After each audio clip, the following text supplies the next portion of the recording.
Maybe we can pray that the winds it carries are not too strong. What?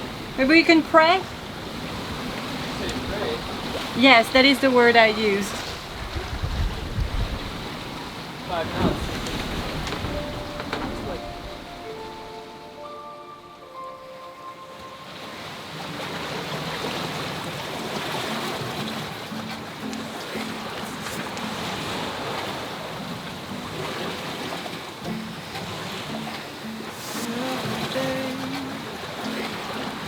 For 6 days now, we have been sailing upwind across the Caribbean Sea and through the Mona Passage.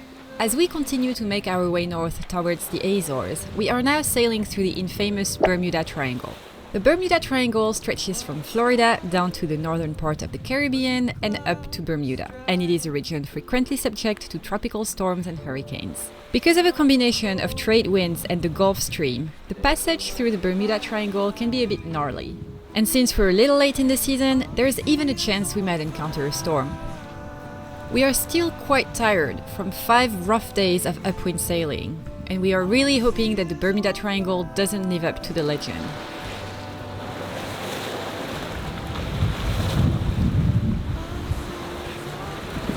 Before we departed, we got a weather briefing by a climate expert, and she described the zone between the Caribbean Sea and Bermuda as a zone of enhanced squalliness. Boy, she was right.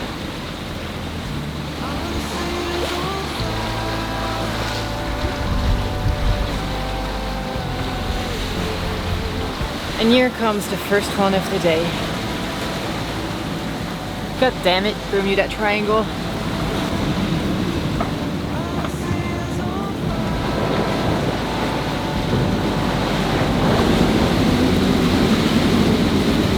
Hello and welcome to day 6 of this Atlantic crossing. We are on our way between Caribbean Sea and Bermuda. And today started with possibly the worst night that we've ever had on a passage. After the big squall yesterday, the sea state never really recovered and the wind picked up as soon as the sun went down, creating some of the nastiest sea state that we've ever had at night. And so between 10 p.m. and 5 a.m. this morning, we had massive waves coming right on our starboard beam, combined with around 25 knots of wind. Now, each of those wouldn't be too bad in itself, but both of them combined created some pretty wild sailing moments last night. The boat was slamming really hard in the waves, and a few times per hour would crash in a way that make it sound like the boat is breaking. We were also heeling so bad that at some point I had to grab the edge of the shelf at the top of the bed as to not fall all the way to the bottom of the bed, which effectively made me try to sleep almost vertically. The sea state is a little bit better though this morning as I was finishing to eat my cereal and put my cup on the cockpit table. It took a nosedive.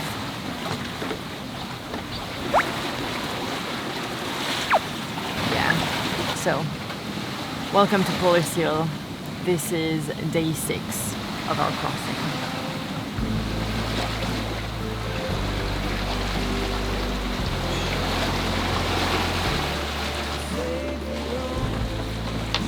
Can someone help me grab my plate? Thank you. I think it's really nice. I now want to talk about boat speed. Oh. Here's the thing. The difference of 5.5 to 6 knots over 5 days is huge. It's almost an extra day of us having to sail. So, in my mind, it can suck a little bit for 2 days, and then we get some nice winds, or it can suck for 5 days plus an extra day because we slowed ourselves down. Okay, I lose. It's not about winning or losing, it's not. I get it. Oh no! What happened? I'm just really cognizant of the fact that we're in storm season now. No, I know. We're in the middle of it, and I don't want us to be like, oh, if we would have been 12 hours earlier, we would have caught this. But now the ridge No, is it's moved. I understand, right? I understand. The slamming sucks, and part of the slamming is not the bow coming down, it's the waves hitting us at the side. Yeah, you're right. Because we had like 13, 16.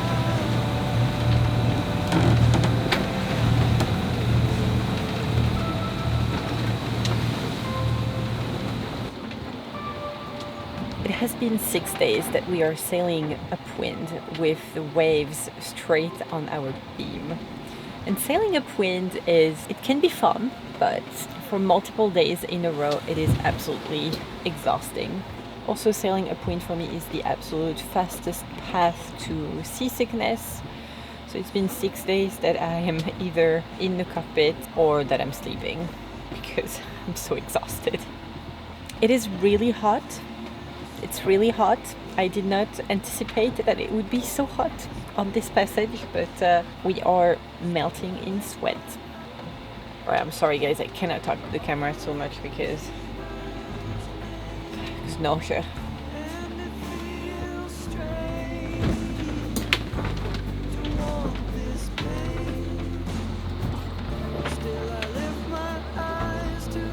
Okay, let's do this.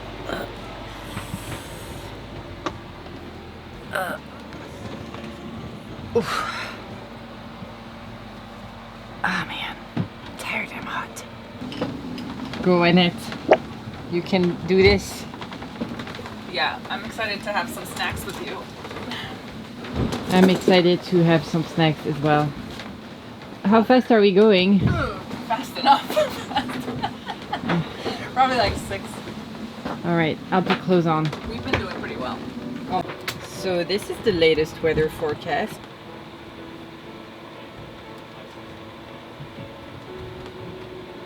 What the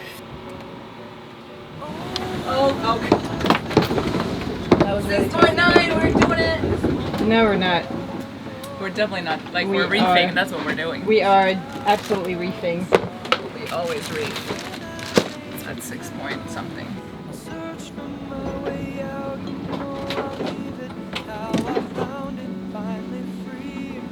So this isn't fun.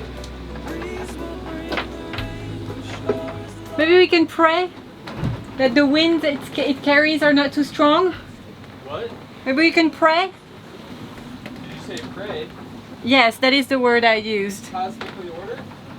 Exactly, cosmically ordered a gentle squall. I think it's going to be okay. I mean, the wind might pick up 5 knots, but it's just going to be. That's what I think it's going to be.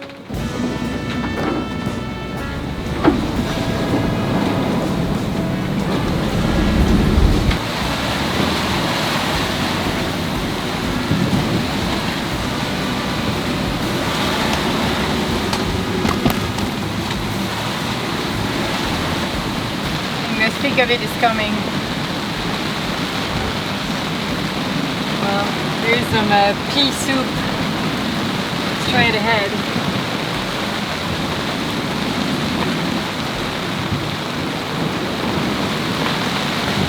I think it's more uncomfortable when you're not stretching all this hot stuff. Okay, well, let's just wait until the squall is over and then we can take some speed again. Because we don't know, like that squall can blast 30 knots at us at any moment. We don't know. So let's just take it on the side of caution.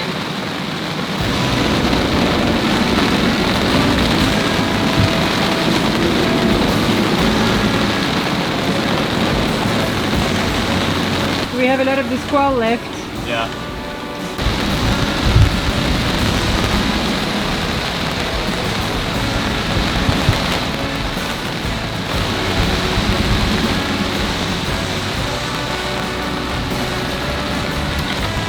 What's it at now?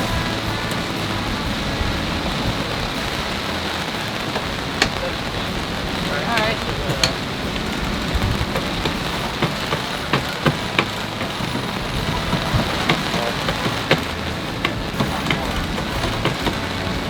That should be good.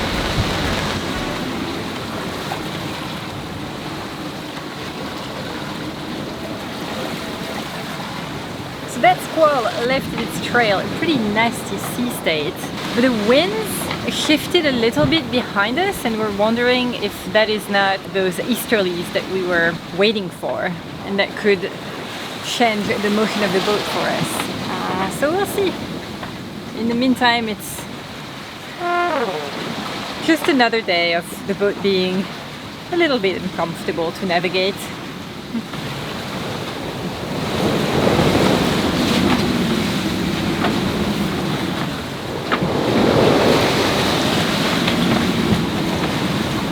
Right, you know, like with the catamaran, these, instead of the front slamming, we'd be getting the inner hull slamming. It'd be very loud and annoying also. I'm trying to just think if it's worth us stopping in Bermuda or not. Ooh. No, it's been a long passage for us. I don't want to like have to stop and then start again because that sucks. Yeah. It always takes a few days to get into the rhythm and that's always really hard. Yeah. And so generally I think we would carry on, but it looks like no wind for the first few days after we get past Bermuda, and then the weather forecasting is all wonky, and I don't want to turn a already bit of a frustrating passage into a frustratinger passage. So if we could stop for like 4 or 5 days maybe, it might help. I don't know. We'll have to see in a few days what all of our forecasting buddies think. It is the end of our first week at sea, and our bodies are finally adjusting to the motion of the boat.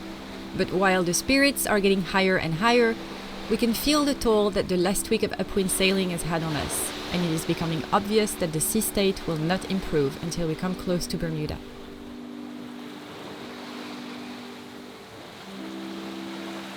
The problem is they're really hot. Yeah, I know. It's like, good job, guys. Good job. Okay. It is now 4:15, and I was woken up by Ryan, who came to me and announced that he and Annette had made a decision as to if we were gonna stay in Bermuda or not.